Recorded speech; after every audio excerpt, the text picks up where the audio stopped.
Bismillahirrahmanirrahim. Assalamualaikum warahmatullahi wabarakatuh.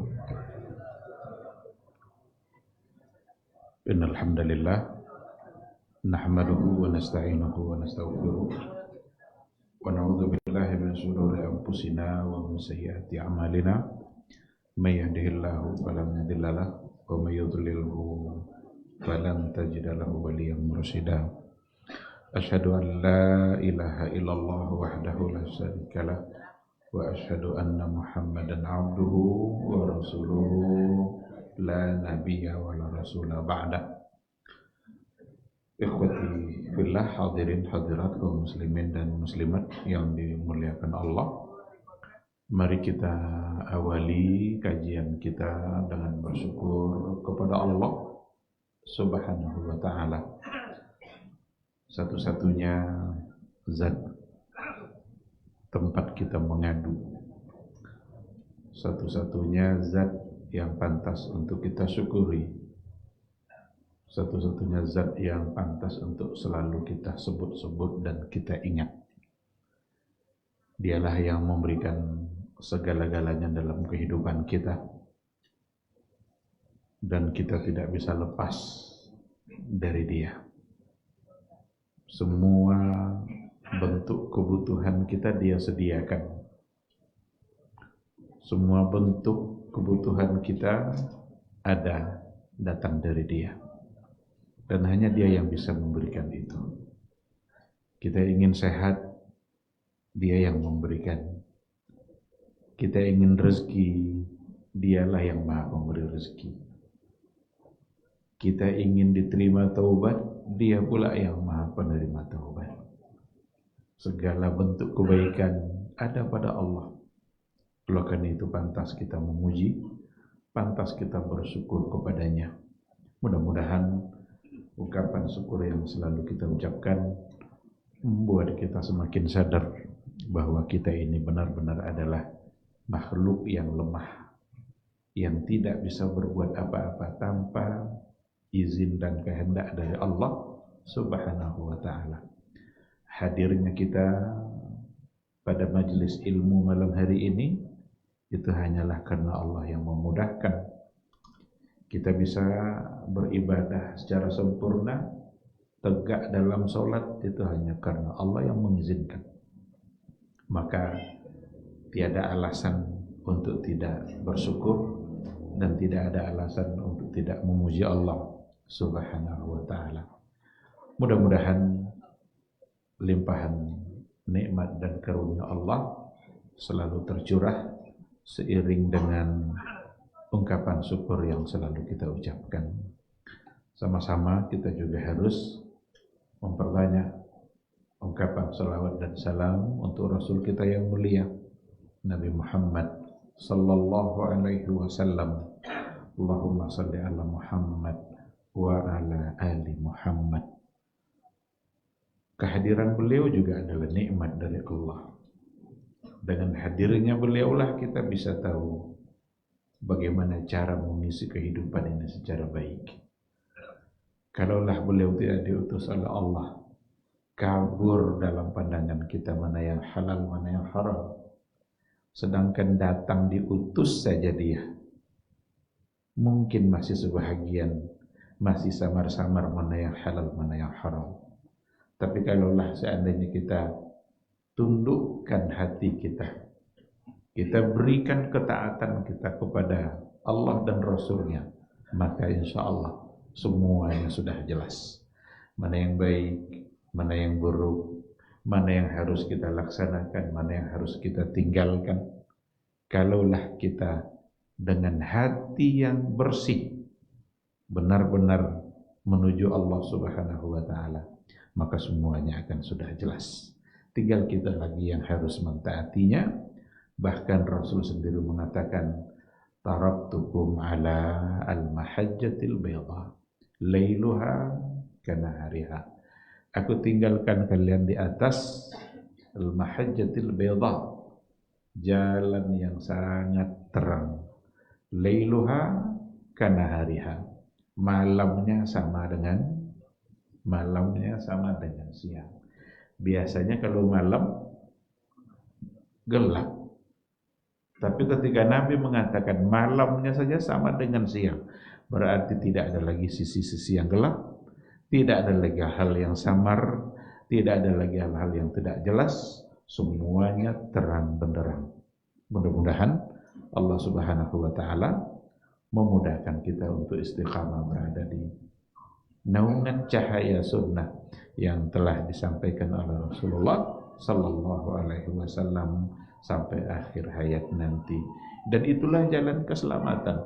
Tidak ada jalan lain kalau kita ingin selamat selain daripada berada pada apa yang telah digariskan oleh Rasulullah sallallahu alaihi wasallam.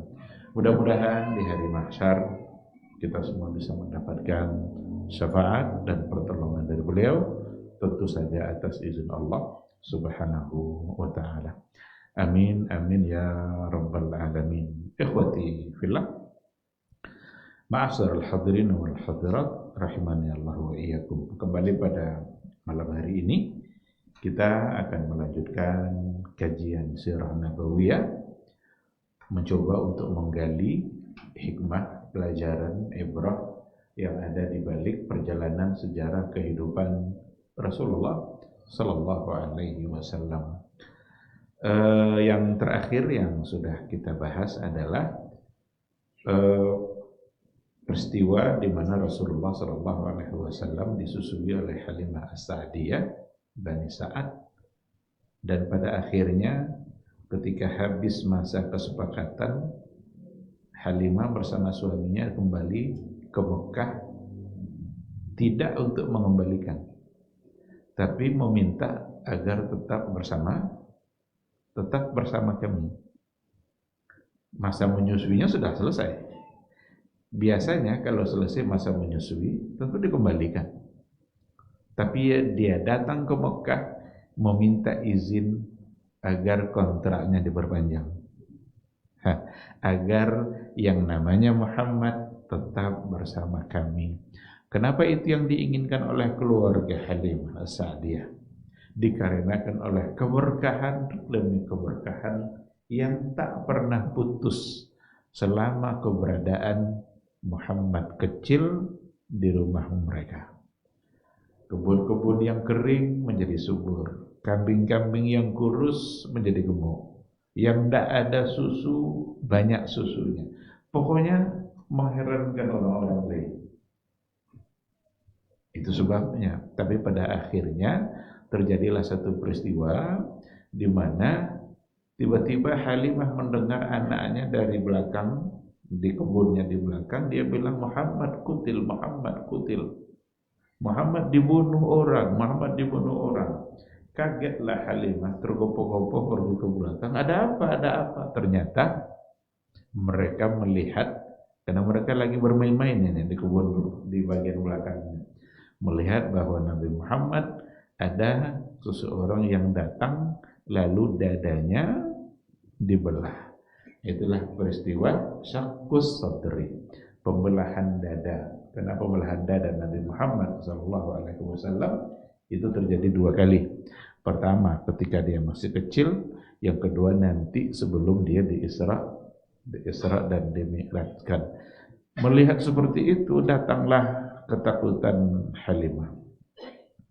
Khawatir akan terjadi sesuatu, itulah sebabnya dia mengembalikan kepada ibunya. Heran pula ibunya, kemarin kalian yang ingin minta perpanjang kontrak, kok sekarang dikembalikan. Nah, diceritakanlah oleh dia apa yang terjadi. Dan pada akhirnya pun ibunya Nabi Muhammad yang bernama Aminah menceritakan pula hal-hal yang menakjubkan yang dia alami. Salah satu yang dia ceritakan adalah bahwa dia pernah bermimpi bahwa dari rahimnya keluar cahaya. Ternyata yang keluar itu adalah sang pembawa cahaya. Dan itu adalah Muhammad sallallahu alaihi wasallam. Sampai pada akhirnya ditinggalkan dan Halimah kembali ke kampungnya, maka hiduplah Nabi Muhammad sallallahu alaihi wasallam bersama ibunya. Pada umur 6 tahun Nabi Muhammad SAW ketika berumur 6 tahun, maka wafat pula ibunya. Nah, jadi tidak lama dia, kira-kira 2 tahun bersama ibunya, karena dikembalikan kira-kira umur 4 tahun, umur 6 tahun wafat ibunya. Dalam perjalanannya dari beliau pergi ke Madinah, perjalanannya menuju ke Mekah kembali, dia meninggal dan dikuburkan di satu tempat namanya Abwa. Jadi Abwa itu satu tempat di antara Mekah dan Madinah.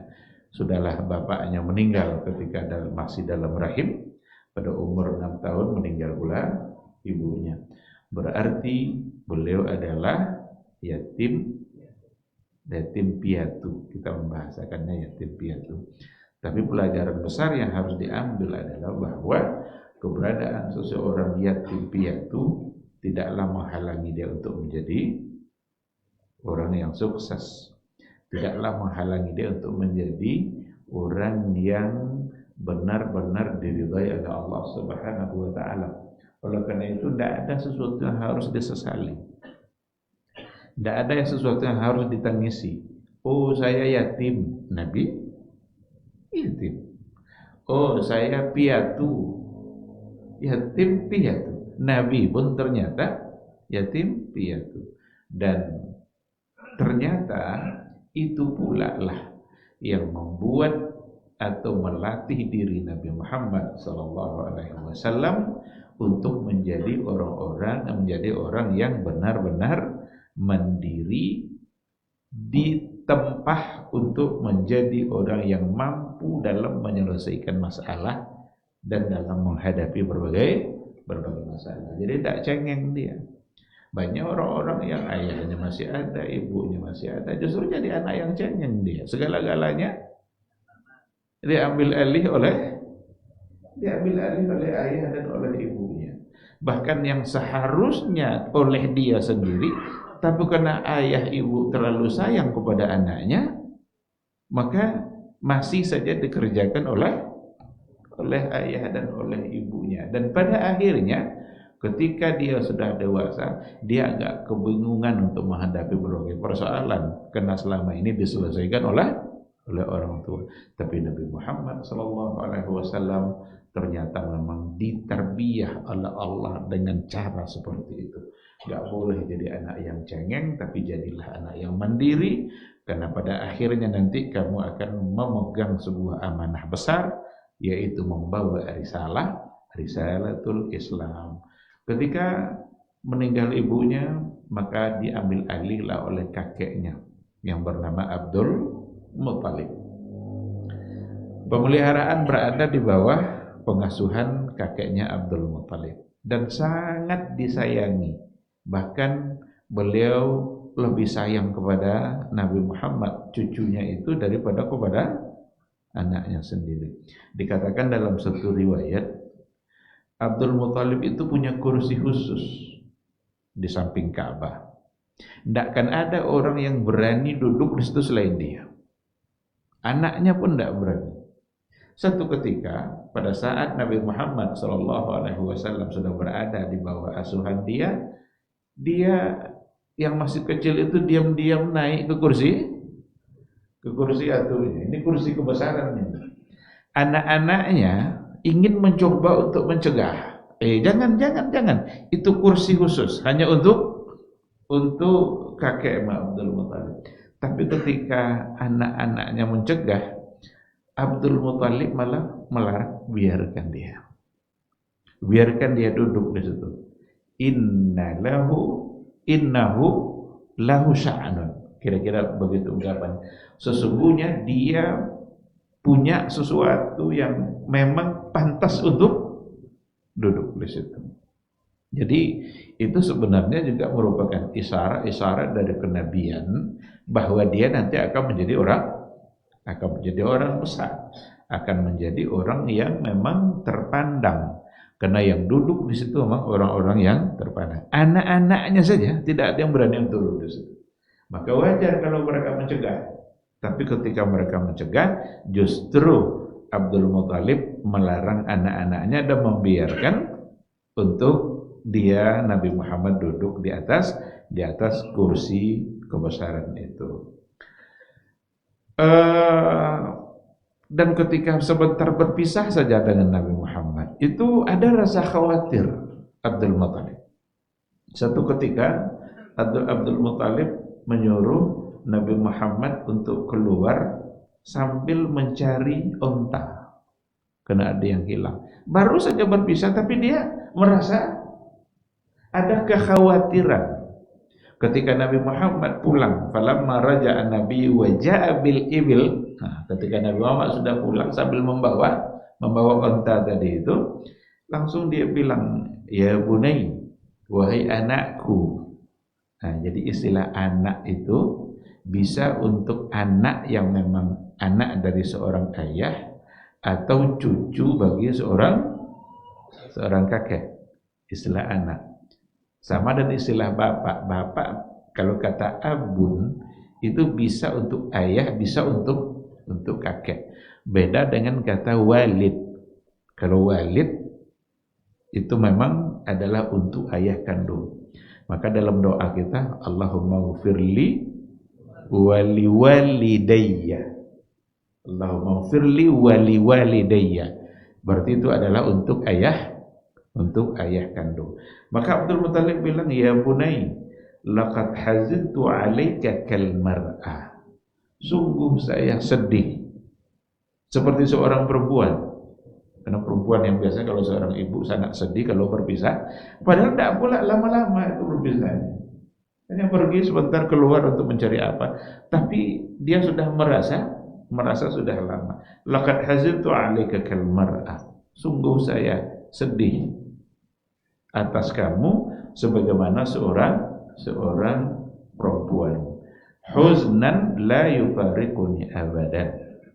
Huznan, sebuah kesedihan di mana tidak mungkin lagi rasanya saya untuk berpisah dan kamu untuk selama-lamanya. Tapi yang namanya manusia, dia punya umur. Ternyata Abdul Muthalib pun tidak pula lama bersama Nabi Muhammad sallallahu alaihi wasallam.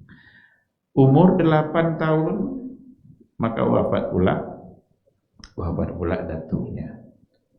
Ibunya sudah wafat pula datuknya, dan pada akhirnya dia dipelihara oleh pamannya yang bernama Abu Talib. Abu Talib lah yang lama memelihara Rasulullah sallallahu alaihi wasallam. Bahkan beliau memeliharanya sampai dia nanti Abu Talib hidup bersama Nabi sampai nanti dia juga membelanya dalam dakwahnya, sampai pada akhirnya nanti dia menikah bersama Khadijah radhiyallahu anha. Lama pamannya itu bersama keponakannya. Hanya saja Abu Talib dari sisi ekonomi tidak pula orang yang berlebih. Dan Abu Talib orang yang punya anak yang banyak. Jadi anaknya banyak, ekonomi seadanya, tambah pula seorang keponakan. Dan itu sangat dipahami oleh Nabi Muhammad sallallahu alaihi wasallam. Sangat dipahaminya karena dia dipelihara oleh pamannya punya tanggungan yang banyak karena dia punya anak yang banyak. Maka disitulah lagi-lagi Rasulullah sallallahu alaihi wasallam menunjukkan kemandiriannya. Kau mentang-mentang lesa mau paman mah, ndak lo diandalkan kehidupannya sepenuhnya pada pamannya. Karena paman pun ekonominya seadanya. Nah, disitulah dicatat dalam sejarah bahwa Rasulullah sallallahu alaihi wasallam di umur-umur seperti itu dia ikut mengembala kambing. Dan ternyata itu sunnahnya para anbiya, kebiasaan para nabi-nabi yang sebelumnya. Karena Rasul sendiri mengatakan tidaklah ada seorang nabi kecuali mengembala kambing. Kalau kita ingat sejarah para nabi memang sesuai dengan apa yang dikatakan oleh Rasul, ya pasti sesuai lah, karena yang ngomong adalah adalah nabi. Nabi Musa umpamanya, Nabi Musa itu maharnya saja gembala kambing. Maharnya, dia kan nikah dengan seorang perempuan, ada yang mengatakan itu adalah anak Nabi Syuaib. Maharnya mengembala kambing selama 8 tahun atau 10 tahun. Itu maharnya. 10 tahun gembala kambing. Maka muncul pula persoalan fikih di kita, bolehkah mahar dalam bentuk jasa? Biasakan mahar dalam bentuk barang, cincin emas, seperangkat alat sholat, pokoknya dalam bentuk barang. Boleh tidak mahar itu dalam bentuk jasa? Sebagaimana yang dilakukan oleh Nabi Musa. Umpamanya maharnya jaga ruko 5 tahun umpamanya. Jaga kedai, jaga warung. Kalau dulu jaga gembala kambing. Barangkali belum terjadi itu, tapi persoalan fikih ya bisa saja muncul. Karena ada di antara mahar yang bisa kita temukan dalam riwayat itu adalah seperti membaca Al-Qur'an atau mengajarkan Al-Qur'an. Namun intinya pada mahar adalah sesuatu yang menjadi milik perempuan. Sesuatu yang menjadi milik perempuan itu dalam ketentuan syariat Nabi Muhammad sallallahu alaihi wasallam. Maka tidak boleh dimiliki kecuali oleh dia. Itu harta yang murni milik dia. Bahkan suami pun tidak boleh diam-diam menjual cincin yang kemarin dijadikan mahar. Tiba-tiba tidak ada uang beli beras, diam-diam jual cincin mahar itu tidak boleh. Mesti minta izin. Kalau tidak diizinkannya, berarti cari uang lain untuk membeli beras. Baik, ikhwati billah, maka Rasulullah sallallahu alaihi wasallam ikutlah dia dalam mengembala kambing. Ditanyalah oleh sahabat ketika Nabi mengatakan tidaklah ada di antara nabi kecuali dia adalah mengembala kambing. Ada sahabat yang bertanya, faqala ashabuhu wa anta ya Rasulullah, bagaimana dengan kamu wahai Rasul? Itu Nabi mengucapkan setelah dia menjadi nabi di hadapan para sahabatnya. Faqala na'am, iya, saya juga mengembala kambing. Kuntu ar'aha ala khararit li ahli Makkah. Dulu saya mengembala kambing milik penduduk kota Mekah itu dengan mendapatkan upah darinya. Nah, ketika dia mendapatkan upah, tentu dia sudah membantu pamannya sendiri dalam memberikan ma'isyah, dalam memberikan apa yang dibutuhkan bagi kehidupannya, tidak hanya berpangku tangan dan mengharapkan apa yang diberikan oleh paman, dan itu umurnya 7 tahun, 8 tahun.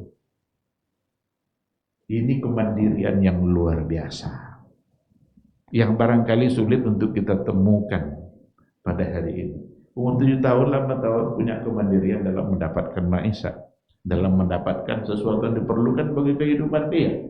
Begitulah cara Allah dalam menempa Nabi Muhammad sallallahu alaihi wasallam. Dikatakan bahwa ada hikmah yang luar biasa di balik pekerjaan gembala kambing. Disebutkan di sini beberapa hal. Dengan cara mengembala kambing itu pribadi seseorang akan terlatih dalam berbagai bentuk. Yang pertama, as-sabru, terlatih untuk sabar. Terlatih untuk sabar bagi ketika Nabi Muhammad gembala kambing, karena mengembala kambing itu nanti dia harus pergi membawa kambingnya mulai dari terbit matahari sampai pada terbenam matahari. Tambah pula lagi nazran li batil ghanami fil akli, kambing itu lambat cara makannya. Dan harus sabar dalam menunggu. Dan itu ternyata latihan semua dalam bentuk latihan pribadi untuk mengatur, untuk mentarbiyah bagaimana melatih seorang yang namanya Muhammad agar sabar di dalam menghadapi persoalan nanti di tengah-tengah umatnya. Karena kalau tidak dengan kesabaran, barangkali nanti dalam menyebarkan Islam tentu akan terkendala. Ada lagi di antaranya syaja'ah, melatih untuk berani. Dari sisi mana gembala kambing melatih untuk berani? Gembala kambing itu rentan untuk diserang oleh hewan, binatang-binatang buas seperti serigala dan lain sebagainya. Kalau seandainya ada yang menyerang, berarti dia harus siap untuk menghadapinya. Ada lagi tawadhu, melatih diri untuk tawadhu dengan mengembala kambing. Karena memberikan khidmat dan pelayanan yang luar biasa di dalam menggembala kambing. Kadang-kadang kena oleh kotorannya, kadang-kadang dia harus menjaganya sampai malam. Kan ada catatan riwayat Nabi juga, malam-malam dia bersama kawan-kawannya yang gembala lain untuk menjaga kambing itu. Karena kalau tidak nanti bisa berbahaya. Disitulah ada catatan sejarah, kawan-kawannya itu kalau sudah malam dibiarkannya kambingnya itu, lalu ia pergi ke hiburan-hiburan yang ada. Pergi dia, ada orang yang pesta, kemudian ada hiburan-hiburan, ada nyanyi-nyanyian, pergi. Satu ketika terniat pula oleh Nabi Muhammad untuk ikut. Malam besok rasanya saya ingin pula lah untuk ikut. Karena kawan-kawan yang lain yang sama-sama gembala ikut ke sana. Malam besoknya ternyata ditakdirkan oleh Allah Subhanahu wa taala dia tertidur tidak bangun kecuali oleh matahari pagi.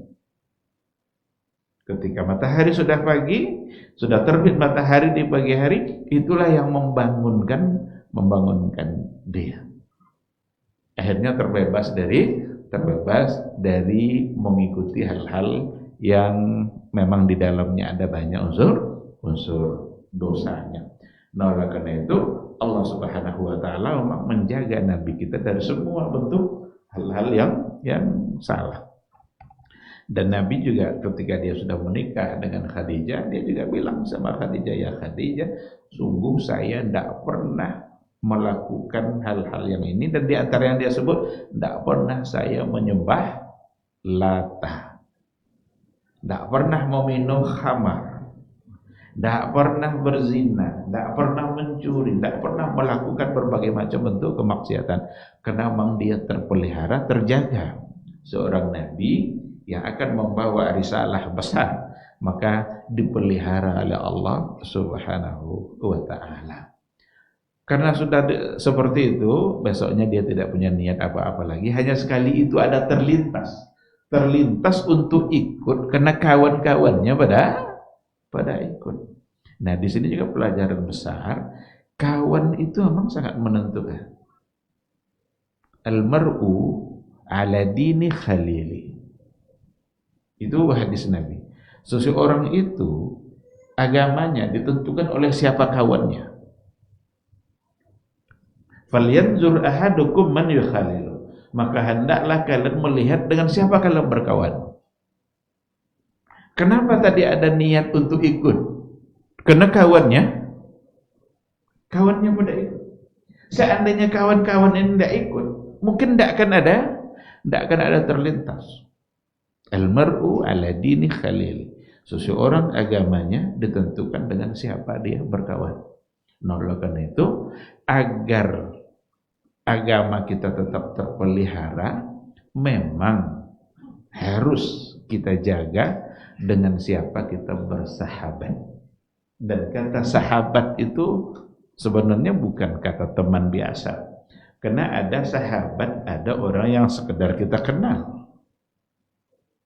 Kalau sahabat, sahibah, yashabu, itu nempel terus. Itu yang sahabat. Maka orang-orang yang bersama Nabi, hidup bersama Nabi, Islam, beriman kepada Nabi sampai wafat, dia, maka itu adalah sahabat. ketika ada bahasa bersahabat dengan Al-Quran. Apa maksudnya? Nempel terus Quran itu sebenarnya itu yang bersahabat dengan Quran. Tapi kalau bacanya sekali seminggu, apalagi sekali semester, satu semester,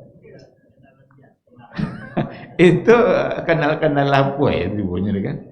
Tidak bersahabat. Karena memang luar biasa tantangan kita. Saya pernah menguji mahasiswa. Iseng-iseng saya tanya, kapan kamu terakhir baca Quran? Kapan terakhir baca? Jawabannya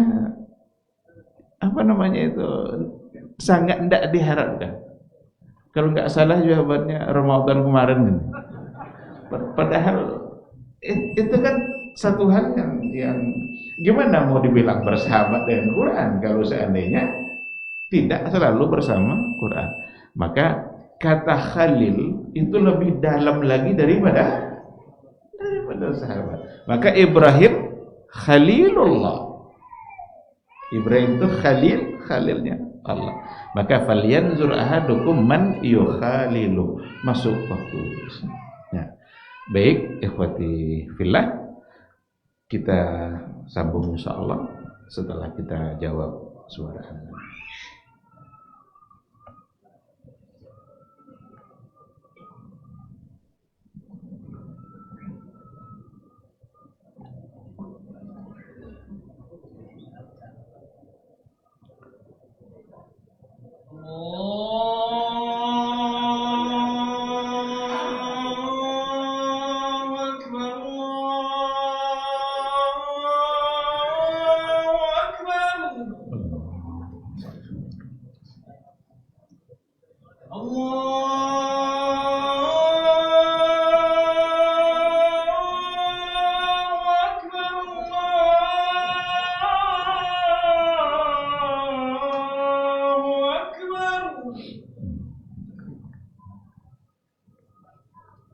أشهد أن لا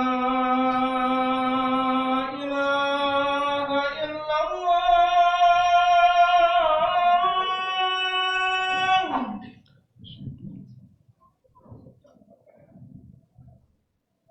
أشهد أن لا إله إلا الله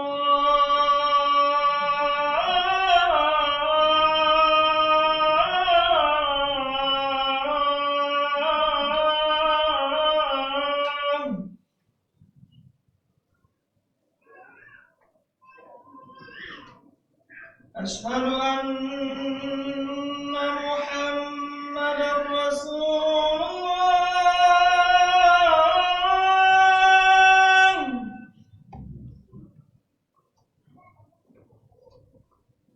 أشهد أن محمدا رسول الله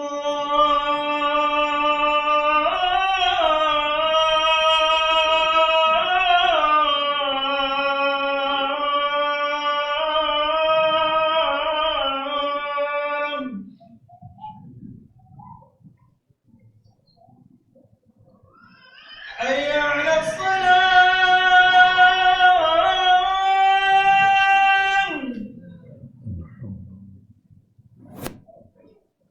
حي على الصلاة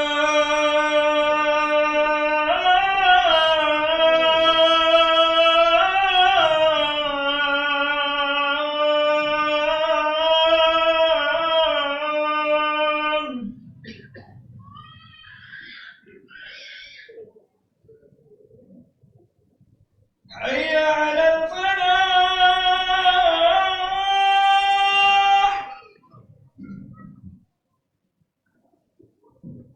حي على الفلاح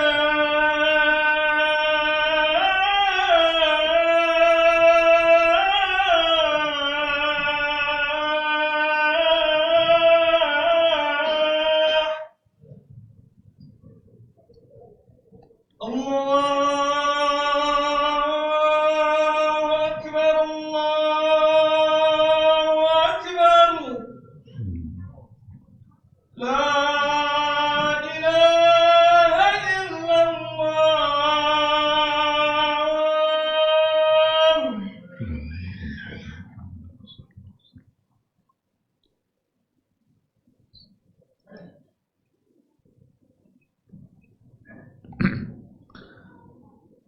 Bismillahirrahmanirrahim. Alhamdulillah wassalatu wassalamu ala Rasulillah wa ala alihi wa sahbihi wa mawala. Ikhwati fillah, ma'asyiral hadirin wal hadirat, rahimani Allahu wa iyyakum. Tadi kita sampai pada pelajaran besar bahwa kita harus menjaga siapa yang menjadi kawan dan sahabat kita. Kalau seandainya kita selalu bersahabat dengan orang-orang yang taat kepada Allah, insya Allah membantu kita untuk taat. Tapi kalau kita bersama orang-orang yang cuek dengan agama, di awal-awal barangkali masih biasa. Tapi kalau sudah terlalu lama, jika kita tidak bisa mewarnainya, maka pada akhirnya kita yang terwarnai. Seandainya kita satu mobil, ada 5 orang, semuanya adalah orang yang menjaga ketaatannya kepada Allah. Jika dengar azan, maka semuanya akan gampang untuk bersepakat berhenti. Tapi kalau hanya satu, yang 4-nya biasa hura-hura, akan lebih mengedepankan makan daripada sholat. Itu fakta. Maka harus senantiasa jaga. Ini pelajaran penting. Kita juga terhadap anak-anak kita perlu kita lihat sama siapa dia berkawan. Pernah enggak kita tanya, kalau seandainya dia berlama-lama di luar, lambat pulangnya, sama siapa dia? Sholat enggak dia tadi? Di mana dia sholatnya? Sebagai seorang ayah, saya kira ada tanggung jawab dalam persoalan ini, sehingga tidak dibiarkan begitu saja. Oh, dia kan dah besar, ini tidak mungkin lagi untuk kita atur-atur. Ada hal-hal yang memang harus dan penting untuk kita atur, apalagi persoalan agama, persoalan ketaatan, karena itu menjadi tanggung jawab bagi seorang ayah. Akan sangat berpengaruh perjalanan keagamaan seseorang, dilihat dan dipengaruhi oleh dengan siapa dia berkawan. Baik, ikhwati fillah, ma'asyiral hadirin wal hadirat, rahimani Allahu wa iyyakum. Maka Abdul Muthalib pun nampak kegigihan dan kemandirian Nabi Muhammad sallallahu alaihi wasallam, sampai pada akhirnya dia pun membawa Nabi untuk berdagang. Jadi Nabi pun dibawa oleh Abu Talib untuk pergi ke Syam. Kan disitulah nanti ceritanya dia ketemu dengan rahib Hairah itu, seorang pendeta yang paham dengan Tauratnya, karena di dalam kitab suci mereka ada informasi bahwa akan datang seorang nabi dan ada ciri-cirinya. Dan ciri-ciri itu nampak oleh dia. Dijelaskan dalam kitab mereka. Oleh karena itu, kalau seandainya mereka tidak menerima kehadiran Nabi Muhammad sebagai Rasul, itu hanya karena ego mereka aja itu. Karena Nabi tidak dari suku mereka. Padahal mereka semua tahu akan datang nanti seorang Nabi. Cuma harapan mereka, Yahudi Nasrani itu, Nabi yang datang itu dari suku mereka, dari kabilah mereka. Tapi ternyata yang datang adalah dari suku Quraisy, dari Arab. Kok enggak tiawak dengannya. Padahal dia sudah tahu. Hanya karena enggak dari suku mereka. Karena ada dalam kitab-kitab mereka. Maka rahib tadi itu, pendeta tadi, karena mengerti dengan isi kitab, dia panggil pamannya yang bernama Abu Talib. Salah satu yang dia pastikan adalah apakah ini ayahnya atau tidak. Karena dalam kitab mereka dikatakan yatim. Kalau ini ayahnya, berarti bukan ini. Ternyata betul, itu bukanlah ayahnya, tapi pamannya. Nah, ini satu sebagai sebuah kebenaran. Di samping nanti tanda-tanda yang lain. Karena rahib itu mencoba untuk muter-muter gini, nengok, sekaligus mengamati. Ternyata dilihatnya pada bagian belakang Nabi itu ada ciri-ciri kenabian. Ada di belakang ini. Dalam Imam Tirmizi dalam Syama'il Muhammadiyah itu juga disebutkan hadis-hadis seperti itu. Di belakangnya ada tanda. Ada yang menggumpal pada bagian belakang itu sebagai tanda kenabian. Ketika pendeta tadi sudah menemukan banyak hal, maka di situ dia pastikan, hei Abu Talib, tolong jaga baik-baik ini adalah akan menjadi orang besar yang akan membawa agama untuk umat yang terakhir. Jadi dia mau mengatakan itu berdasarkan apa yang dipahaminya dari kitab sucinya. Bahkan dia mengatakan hadza sayyidul alamin, hadza rasulur rabbil alamin, yab'atsuhu Allahu rahmatan lil alamin. Itu ungkapan yang keluar dari rahib tadi. Lalu ada yang nanya, ma ilmuka? Aku dah cari itu bononya, aku tantunya. Aku dah tantunya, ma ilmuka? Barulah dia menyebutkan. Disebutkannya. Di antaranya adalah lam yabqa syajarun wala hajarun illa kharra sajidan wala yasjudani illa linabi. Jadi tidak ada pohon, tidak ada batu yang ketemu dengan dia kecuali dia kharra sajidan, tunduk sujud, dan tidak ada pohon dan batu itu sujud kecuali kepada Nabi. Wa inni a'rifuhu bi khatamin nubuwah asfala min udrufi katifi. Ini kata pendeta tadi. Dan sesungguhnya saya tahu bahwa dia ini akan menjadi nabi. Saya tahu itu bi khatamin nubuwah. Ada setempel nubuwah itu. Nampak sama dia asfal di bawah min udrufi katifi. Di bagian bawah antara dua pundaknya ini. Mislut tufahah, seperti sebesar kira-kira ukuran buah apel yang pada bagian belakang. Nah, summa raja'a. Mendengarkan itu tentulah Abu Talib akan berhati-hati dalam menjaga, karena dia adalah orang yang akan menjadi rasul. Dan ternyata apa yang dikatakan oleh rahib itu adalah sesuatu yang benar karena diambil dari kitab suci. Maka kitab suci itu karena datang dari Allah berarti sesuatu yang benar. Hanya orang-orang Nasrani dan Yahudi ahlul kitab saja yang mencoba untuk merubah keaslian dari isi Alkitab. Jadi ikhwati fillah, tergambar oleh kita dari semua yang diceritakan tadi itu. Di sini disampaikan ada dua hakikat yang luar biasa pada Nabi dengan apa yang kita ceritakan tadi. Yang pertama sekali adalah Nabi sallallahu alaihi wasallam kana mutamatti'an bi khasa'isil basyariyyah kulliha. Nabi itu benar-benar menikmati kehidupannya sebagai seorang manusia biasa.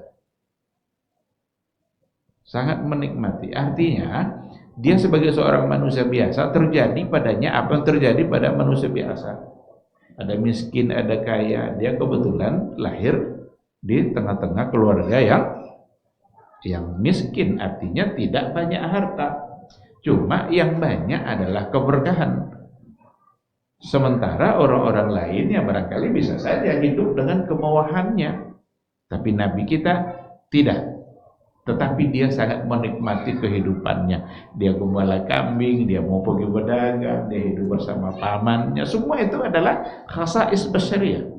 Itu adalah memang kriteria atau karakter-karakter sebagai seorang manusia biasa. Hanya saja yang poin yang kedua, innallaha azza wa jalla qad asamahu ma'a dzalika min jami'i madhahiril inhiraf. Meskipun beliau menikmati kehidupannya sebagai manusia biasa, tetapi Allah menjaganya dari semua bentuk penyimpangan. Situlah bedanya. Orang lain dengan kekayaannya barangkali, tapi dia menikmati hidupnya tapi dengan cara yang salah. Hiburan-hiburan malam, pergi ke musik-musik dan lain sebagainya. Tapi Nabi semua itu jauh darinya, karena memang yang menjaganya adalah Allah Subhanahu wa ta'ala. Sampai pada umurnya dia semakin dewasa, tapi dikatakan masih umur belasan tahun, Nabi itu mengikuti harbul fijar atau harbul fujar. Fujar itu jamak dari fajir. Fajir itu orang-orang yang membangkang, durhaka. Kenapa disebut perang fijar? Karena ada semacam peperangan yang terjadi dilakukan di bulan-bulan haram. Padahal bulan-bulan haram bukanlah bulan untuk berperang. Terjadilah harbul fujar itu antara Quraisy bersama dengan Bani Kinana dengan Bani Hawazin, dan terjadi dikatakan sampai 4 kali, yang kadang-kadang hanya disebabkan oleh persoalan yang sangat sederhana sekali. Terjadilah peperangan, kadang hanya karena sedikit melanggar janji atau karena menyewa onta yang seharusnya tidak disewa dari dia, disewa dari yang lain. Itu bisa menyebabkan terjadinya peperangan. Dan dikatakan dalam riwayat bahwa Nabi Muhammad SAW umurnya ada yang bilang 14 tahun, 15 tahun, paling tinggi ada yang mengatakan 20 tahun. Tapi kebanyakan ulama sejarah mengatakan kira-kira umur 14 tahun. Ketika terjadi peperangan itu, kerja Nabi adalah untuk mengumpulkan anak-anak panah kemudian memberikan kepada pamannya. Ambil anak panah, berikan kepada pamannya itu. Dan dikatakan bahwa Nabi kita, Nabi Muhammad SAW, sudah mampu untuk mengendarai kuda itu sedari awal ketika dia masih kecil. Dan itu kemampuan yang biasanya sempurna ada pada orang dewasa. Tapi kemampuan itu sudah dimiliki oleh Rasulullah Sallallahu Alaihi Wasallam. Beliau tidak ikut langsung dalam artian memanah, tapi fungsinya hanyalah mengumpulkan anak-anak panah kemudian memberikan kepada pamannya. Ada lagi namanya hilful fudul. Fudul itu jamak dari fadlun, itu janji setia.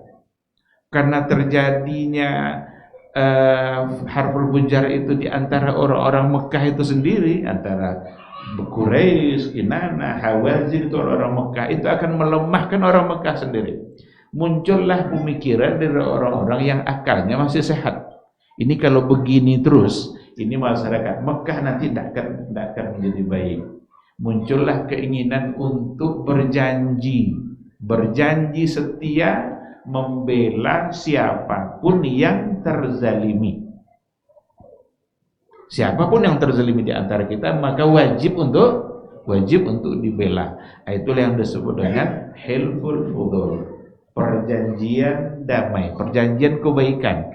Karena fadlun artinya adalah sebuah kebaikan. Fadilah kan artinya adalah kebaikan. Berjanjilah mereka, dan Nabi kita pun ikut dalam perjanjian itu. Terjadi di rumah Abdullah ibnu Jud'an, dikatakan bahwa perjanjian terjadi di rumah Abdullah ibnu Jud'an. Isinya adalah bahwa sesungguhnya kita orang-orang Mekah mesti membela siapapun yang terzalimi, baik orang Mekah atau orang luar yang ada di Mekah. Kata Nabi di hadapan para sahabatnya, seandainya perjanjian itu ada lagi terjadi, maka saya akan tetap mengikutinya. Karena itu adalah perjanjian baik yang memberikan hasil baik bagi masyarakat Mekah. Ikutnya Nabi dalam hal-hal yang seperti itu sudah menunjukkan kedewasaan yang ada pada diri dia. Padahal biasanya yang berjanji adalah orang-orang besar, petinggi-petinggi, tetapi Nabi kita sudah ikut di situ padahal umurnya masih belasan tahun. Maka itu semua menggambarkan benar-benar kemandirian yang ada pada diri Nabi dan kedewasaannya, cara berpikirnya, ataupun kemandirian secara fisik. Itu sudah ada pada diri Rasulullah Sallallahu Alaihi Wasallam sebelum dia diangkat menjadi nabi. Dan itu semua tentu diperlukan kalau nanti sudah menjadi nabi yang membawa sebuah risalah. Ikhwati fillah, ma'asyiral hadirin wal hadirat rahimani Allahu wa iyyakum. Barangkali itu mungkin kajian kita pada malam hari ini. Pembahasan berikutnya adalah terkait dengan ketika kemandirian itu sudah ada yang tertarik untuk memberikan amanah kepada beliau untuk memperdagangkan hartanya. Itulah orangnya yang bernama Khadijah. Awalnya berdagang, mengembangkan hartanya, pergi ke Syam, dan ternyata mendapatkan keuntungan yang luar biasa. Tidak pernah sebanyak untung. Akhirnya di tangan beliau mendapatkan keuntungan yang luar biasa. Ditambah pula kesaksian dari budaknya Khadijah, Maisarah, bahwa beliau benar-benar menunjukkan kejujurannya pada saat berdagang. Jadi berdagang itu memang dengan kejujuran, bukan berarti dagang kandak laku. Ya kadang kok jujur-jujur bono wak ini. Kok ini kan? Kok jujur-jujur bono wak ini, ndak banyak dapat ini. Ternyata justru Nabi kita Nabi Muhammad sallallahu alaihi wasallam dengan kejujurannya itulah dia mendapatkan hasil yang luar biasa. Nanti insyaallah kita sambung termasuk bagaimana nanti pada akhirnya menikah dengan Khadijah. Dan ada peristiwa yang lain juga, peristiwa seperti Ka'bah, runtuhnya Ka'bah dibangun kembali. Hampir terjadi sengketa di antara kabilah-kabilah Arab karena merasa paling pantas untuk memindahkan Hajar Aswad, tapi pada akhirnya yang menjadi hakimnya adalah Nabi Muhammad sallallahu alaihi wasallam. Mudah-mudahan apa yang kita bahas pada malam hari ini dapat kita pahami, menambah pengetahuan kita tentang sejarah Nabi kita yang mulia, dan mudah-mudahan kita dibuat semakin cinta kepada beliau, semakin rindu dan semakin taat kepada sunnahnya.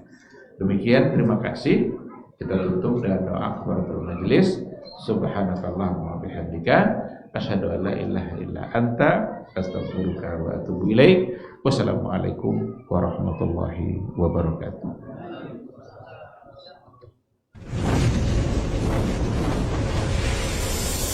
Baba TV Sunnah, belajar agama baru alim.